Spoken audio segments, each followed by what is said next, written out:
आप देखिए कि इंडियन अवाम ने और इंडिया ने क्या प्रेशर डाला कि वो जो था उनको उसे बैक ट्रैक करना पड़ गया। तो यानी बिजनेस कम्युनिटी जो है उसको बैक ट्रैक करना पड़ गया, उनके लिए मामलात खराब हो गए। उन्होंने कहा कि अगर हमने यहाँ पे अगर आपने कश्मीर के ऊपर पाकिस्तान का साथ दिया तो आप फिर पाकिस्तान से फारिग हैं। फिर अब क्या हुआ कि जो हुंडई मोटर्स है इंडिया के अंदर, उन्होंने कहा जी हम तो कमिटेड पार्टनर्स हैं, 25 साल से यहाँ पे हैं और हम जो इंडिया की जो नेशनलिज्म की जो स्पिरिट है उसको बड़ा एक्सपेक्ट करते हैं। केएफसी ने एक अपॉलॉजी दी और बोला कि we deeply apologise for the post that was published on some KFC social media channels outside the country. We honor and respect India and remain steadfast in our commitment to serving all Indians with pride. मैं इसमें 200% sure हूँ कि next time Hyundai Pakistan जो है ना वो कश्मीर के ऊपर एडवर्टाइजमेंट नहीं देगा। वो कहेगा पाइन मीनू की लोड़ है एडवर्टाइजमेंट देने की। अपोलोजाइज किया हुंडई ने, क्योंकि हुंडई के लिए एक बहुत बड़ी प्रॉब्लम आ गई थी। हुंडई पाकिस्तान में 8,000 कार बेचता है पर ईयर, इंडिया में 5,00,000 कार बेचता है। उसको पता है प्रॉफिट्स कहां से आने हैं। पाकिस्तान इतना बड़ा मार्केट भी नहीं है ना। केएफसी के लिए भी इंडिया एक बहुत बड़ा मार्केट है, फोकस रखता है केएफसी में।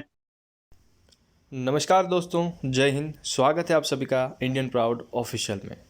दोस्तों, 2 दिन पहले ह्यूंडई पाकिस्तान के द्वारा एक ट्वीट किया गया और ये ट्वीट ऑफिशियल ह्यूंडई पाकिस्तान की तरफ से किया गया, जिसमें लिखा हुआ था कि ह्यूंडई पाकिस्तान 5 फरवरी को मनाए जाने वाले फ्री कश्मीरी डे को सपोर्ट करता है और उनके साथ में खड़ा है। जी हाँ दोस्तों, आमतौर पर कोई भी मल्टीनेशनल कंपनी द्वारा ऐसे ट्वीट नहीं किए जाते, लेकिन पाकिस्तान में ह्यूंडई और दूसरी कुछ कंपनियों की तरफ से ऐसे ट्वीट किए गए, जिसको भारतीयों ने मुंह तोड़ जवाब दिया और ट्विटर पर ट्रेंड होने लगा। तब से इन सभी कंपनियों को माफ़ी मांगनी पड़ रही है। दोस्तों, तो आइए देखते हैं इस मज़ेदार वीडियो को आगे। अगर आपने हमारे चैनल को सब्सक्राइब नहीं किया है तो सब्सक्राइब कर दे और बेल आइकन को दबा दे। जय हिंद, जय भारत। 5 फरवरी गुजरा कश्मीर डे के हवाले से सेलिब्रेट किया जाता है पाकिस्तान में, और उसी दिन कुछ कंपनीज ने एक अपना ट्वीट किया कश्मीर से सॉलिडेरिटी के हवाले से।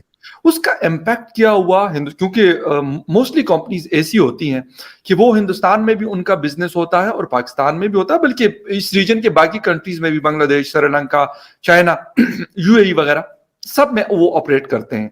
देखिए, हुंडई हो या केएफसी हो या ओसाका बैटरीज हो, इसुजू हो, बॉस्च है, ये कुछ कंपनीज है जिन्होंने कश्मीर के लिए कश्मीर डे पे, जिसे कश्मीर सॉलिडारिटी डे बोलते हैं, उस पर ट्वीट किया।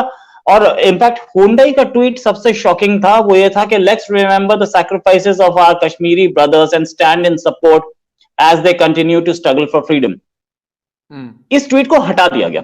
अब बात आती है कि क्या हुंडई इंडिया के जो पॉलिसी है, कश्मीर पॉलिसी, उसको जानती नहीं। उन्होंने जो पाकिस्तान से ट्वीट किया, जाहिर है किसी पाकिस्तानी ने ट्वीट किया और हुंडई को पता भी नहीं होगा ऐसा ट्वीट हुआ, क्योंकि ट्विटर हैंडल्स जो इन सबके किसी पाकिस्तानी के हाथ में। लेकिन क्या हुंडई अपना ट्विटर हैंडल या फेसबुक हैंडल या केएफसी और या इसुजू बात कीजिए, ये सब अपनी कंपनी के फोरम को एंटी इंडिया प्रोपेगेंडा के लिए यूज कर सकते हैं। Now coming back to the point कि ऐसे ट्वीट हुए और उसके बाद इन कंपनीज को अपोलोजाइज करना पड़ा। अपोलोजाइज किया हुंडई ने, क्योंकि हुंडई के लिए एक बहुत बड़ी प्रॉब्लम आ गई थी। हुंडई पाकिस्तान में 8,000 कार बेचता है पर ईयर, इंडिया में 5,00,000 कार बेचता है। उसको पता है प्रॉफिट्स कहां से आने हैं। पाकिस्तान इतना बड़ा मार्केट भी नहीं है ना। केएफसी के लिए भी इंडिया एक बहुत बड़ा मार्केट है, फोकस रखता है केएफसी में।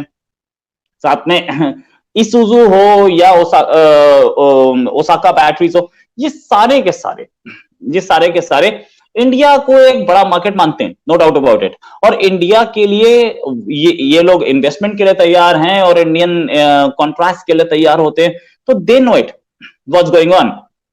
इस तरीके का कोई भी ट्वीट उनके मार्केट को डायरेक्टली इंपैक्ट कर सकता है। तब से हड़कंप मचा हुआ है और 2 बार तो क्लैरिफिकेशन हुंडई दे चुकी है।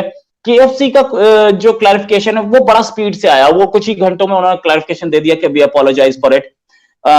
इन सब कंपनीज को, क्योंकि इंडिया मानता है कि फ्रीडम स्ट्रगल नहीं है, वो टेररिज्म है। और अगर फ्रीडम स्ट्रगल है भी तो पाकिस्तान, ये बलूचिस्तान के फ्रीडम स्ट्रगल पे भी ट्वीट कर दें कि बलूचिस्तान भी फ्रीडम स्ट्रगल, अगर बलूचिस्तान डे वाले दिन ये बोल दें वी सपोर्ट बलूचिस्तान। ऐसा कुछ हुआ नहीं भाई, हुंडई इंडिया कर दे हम मान लेंगे, नहीं तो द फैक्ट इज कि इस तरीके का मिसयूज हुआ, इसीलिए कंपनीज को अपोलोजाइज करना पड़ा। इनफैक्ट सुना है कि हुंडई का शेयर भी क्रैश हुआ, क्योंकि हुंडई का इतना बड़ा मार्केट हाथ से निकलने का डर था।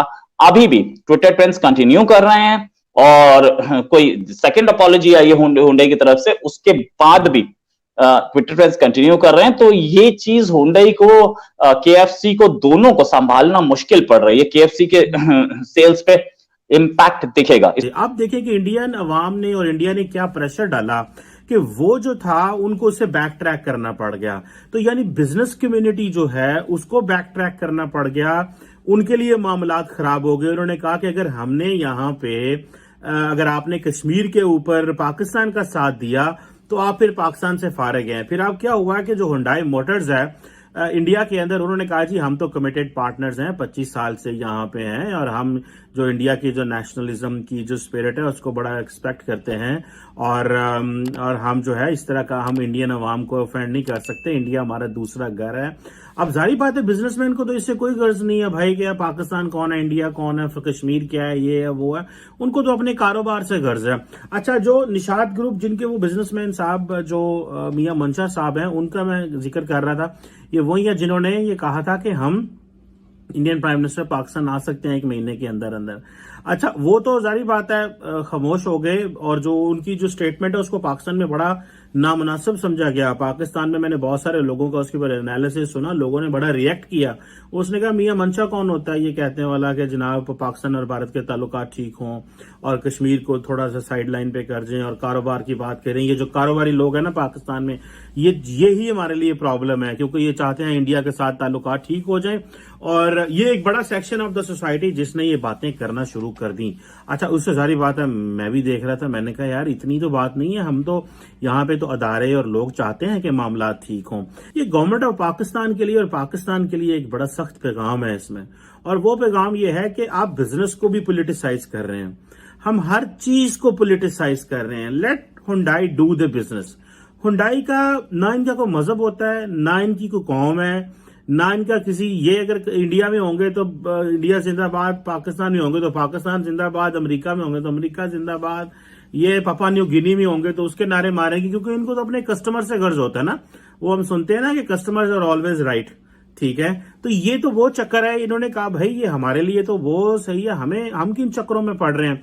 सो गवर्नमेंट, जो मैं बात करना चाह रहा था, जो इसके सेंट्रल क्रक्स है इस सारे थीसिस का, इस सारी डिस्कशन का, वो ये है कि पाकिस्तान के लिए मसाइल जो है वो बढ़ते जा रहे हैं और वो मसाइल इस तरह बढ़ते जा रहे हैं कि हमारी जो हुंडई जो है और इस जैसे और बहुत सारे जो बिजनेसेस हैं, वो पाकिस्तान के बारे में या पाकिस्तान की जो फॉरेन पॉलिसी या नेशनल सिक्योरिटी की जो इशू है उसके ऊपर वो लाइन नहीं ले सकते। और ये देखें वो क्यों नहीं ले सकते, उन्होंने कहना पैन इंडियन बहुत बड़ी मार्केट है। अच्छा, पाकिस्तान में क्या होता था, जो इंडियन एडवर्टाइजमेंट्स होती थी वो पाकिस्तान में चला करती थी, हम देखते थे जनाब करीना कपूर, कतरीना कैफ, ये सारी जनाब हमारे वो आ रही होती थी टीवी स्टेशन पे। जब ये हालात खराब हुए उन्होंने पाकिस्तानियों ने बंद कर दिया। ये जो प्रॉक्टर एंड गैम्बल और पता नहीं कौन कौन से जो बड़े नेस्ले और बड़े बड़े ब्रांड्स हैं जो पूरी दुनिया में चलते हैं, उनको कहा भाई ये बंद करो, हमें ये यहाँ के लोकल बंदे चाहिए, हमें वहां पे इंडिया वाले जो एक्ट्रेसेस हैं वो हमारी स्क्रीनों पे ना चलाओ।